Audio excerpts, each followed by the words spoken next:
Hello friends, in today's video we will discuss in detail the Ilbert Bill, which is also known as the White Mutiny of 1883.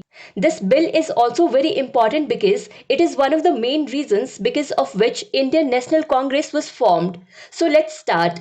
So now we have come in the year 1883, and at this time the Viceroy is Lord Ripon, who was the Viceroy of India from 1880 to 1884.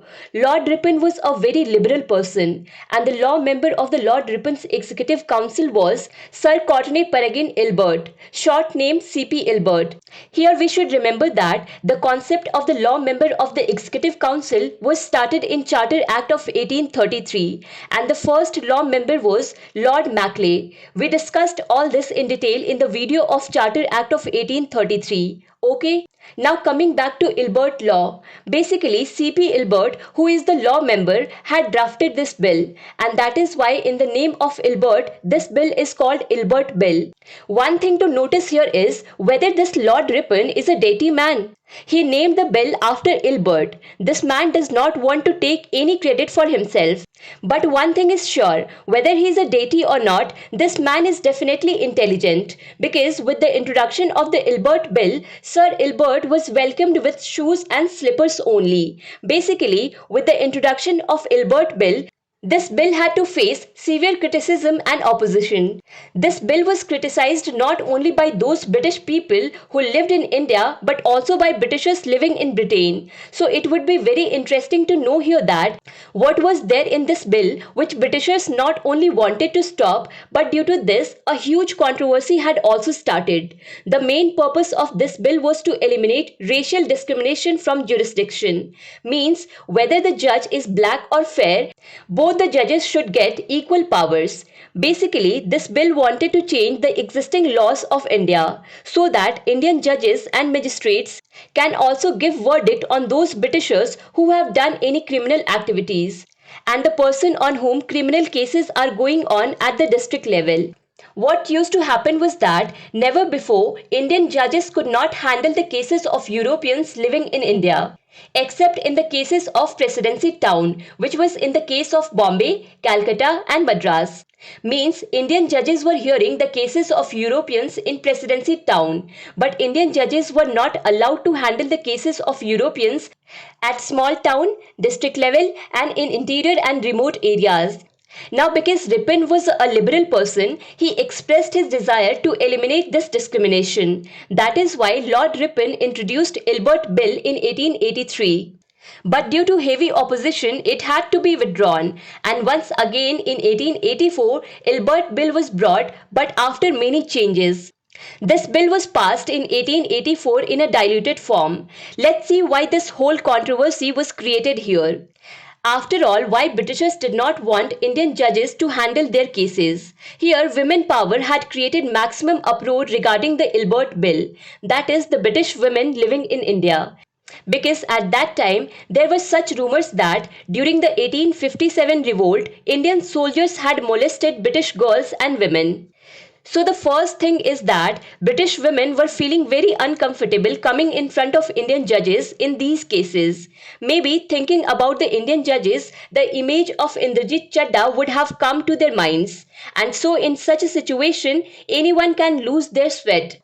And the second point is that they did not have any faith that Indian judges would be able to take a fair decision in these matters. Along with this, because at that time, mostly judges were Bengali, the British women used a trick. They questioned the character of Bengali people. They said in their argument that Bengalis are not able to treat their wives properly.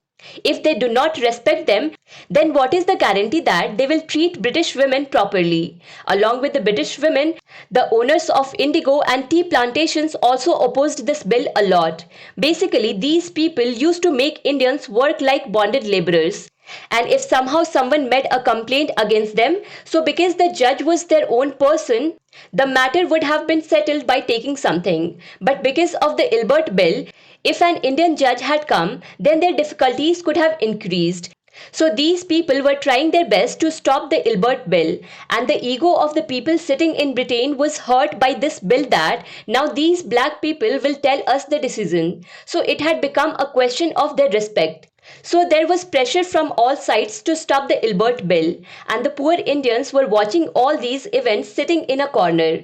Finally, due to this pressure, the Ilbert Bill was withdrawn in 1884, and Ripon finally surrendered in front of the British racist forces. After this, a completely diluted bill was brought back in 1884, which was actually passed, and at this time, the actual name of the Ilbert Bill was Criminal Procedure Code Amendment Act 1884. According to this bill, if any Indian judge is hearing a European criminal case, then there should be at least 50% Europeans in the jury. So Lord Ripon and Ilbert had come to do something else, and something else happened. Because Ilbert Bill started a new type of racial discrimination in magisterial powers and functions. And that is, from now on, if Indian magistrate and judges are hearing any criminal case in which the suspect is a European, then they will have to follow the jury system. This means that there will be a bench of more than one judge in which at least 50% will be Europeans. While this rule was not applicable for European judges, the angry British community became happy with this amended bill. But on the other hand, the controversy that took place due to the Ilbert Bill and the condition that happened after that, Indians were watching and studying it very carefully. It had penetrated the minds of educated Indians that the expectation of racial equality from the British government is absolutely futile, and they understood that the British government does not want to remove the difference between black and white, and due to this, the feeling of nationalism among the people of India increased further, which we also call the growth of Indian nationalism, and ultimately it became the reason that all the intellectual and educated people came together and fight with the Britishers in their own language. And due to this, in 1885, the Indian National Congress was formed. In the next video, we will cover the formation of Indian National Congress and all the important details related to it. There are many videos of Indian history available on Bookstava channel. You can watch them too. If you like this video, then do not forget to press like button. Share this with your friends and subscribe to Bookstava channel for more such videos. Thank you so much for watching Bookstava.